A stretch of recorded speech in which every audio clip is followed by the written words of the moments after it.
Imagine dominating charts across Europe, selling out arenas, collaborating with global stars, and suddenly disappearing. No scandal, no public meltdown, no dramatic warfare, just silence. At the height of his career, Stromae walked away from the spotlight. But it wasn't a publicity stunt, it wasn't laziness, and it definitely wasn't lack of success. It was something much deeper. Today, we are diving into why one of the most creative minds in modern music vanished, and what his songs were secretly telling us all along. Born Paul van Haver in Brussels, Stromae grew up between cultures, Belgian and Rwandan. His father, a Rwandan architect, was killed during the 1994 genocide when Stromae was still young. That absence would shape his identity and later his music.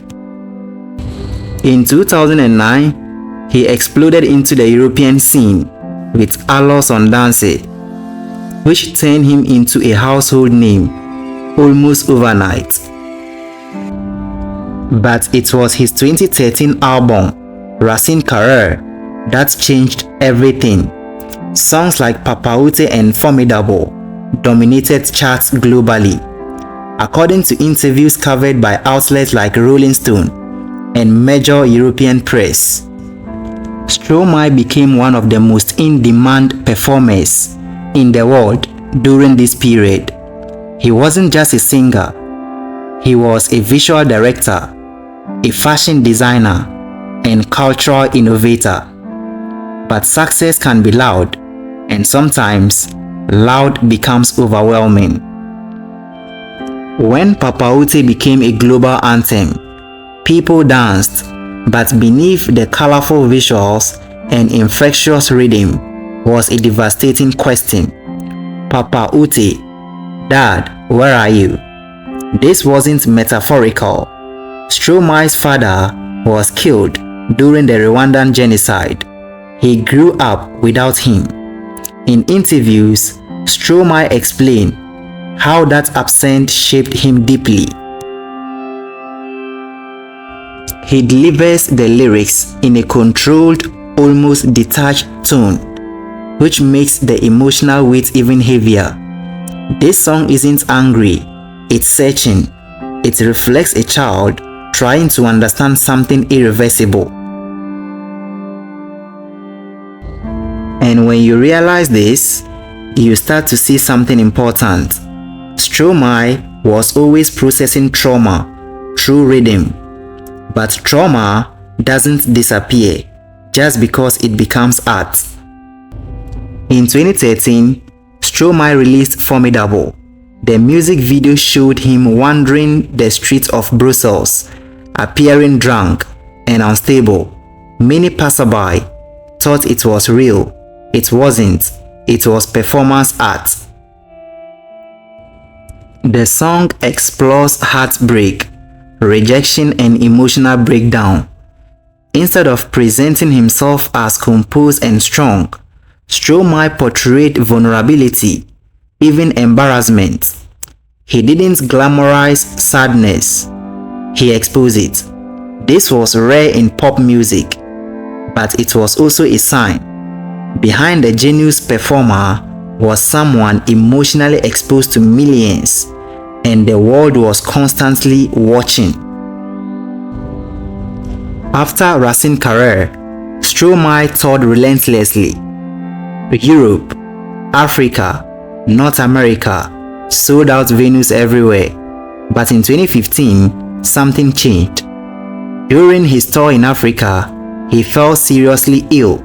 Reports from major outlets later revealed he experienced severe side effects from anti-malaria medication, including psychological symptoms like anxiety and panic attacks. His shows were cancelled.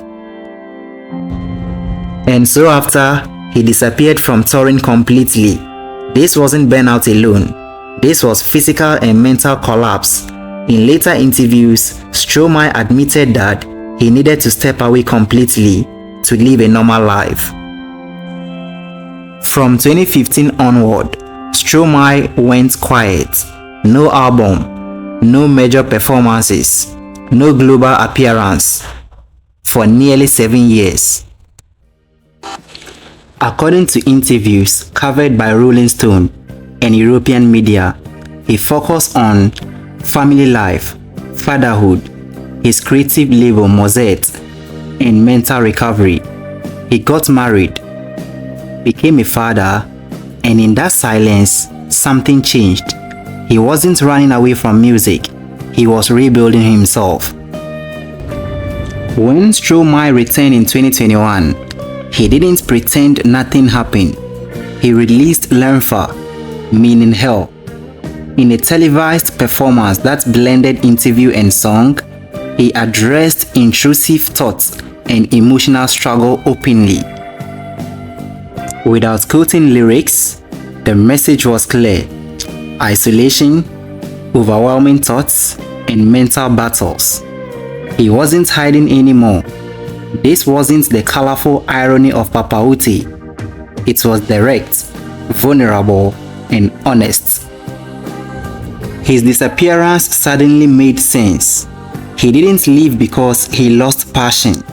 He left because he needed to survive. Then came Sante. Instead of centering himself, Stromae celebrated overlooked workers, waiters, delivery drivers, and cleaners. The tune was different, more matured, more observant. It showed growth. The man who once sang for his missing father was now looking outward, acknowledging the invisible struggles of others. That's evolution, not disappearance. He released an album, Multitude, in 2022. It was critically praised, but in 2023, he cancelled multiple European tour dates again due to health reasons. In official statements, he said he had to recognize his limits.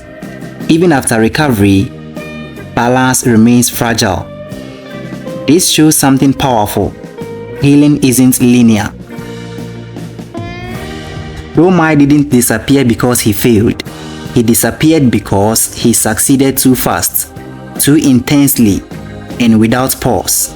His songs were warning: Papaoutai, unresolved childhood absence; Formidable, emotional breakdown; Lenfa, mental struggle; Sante, perspective and gratitude.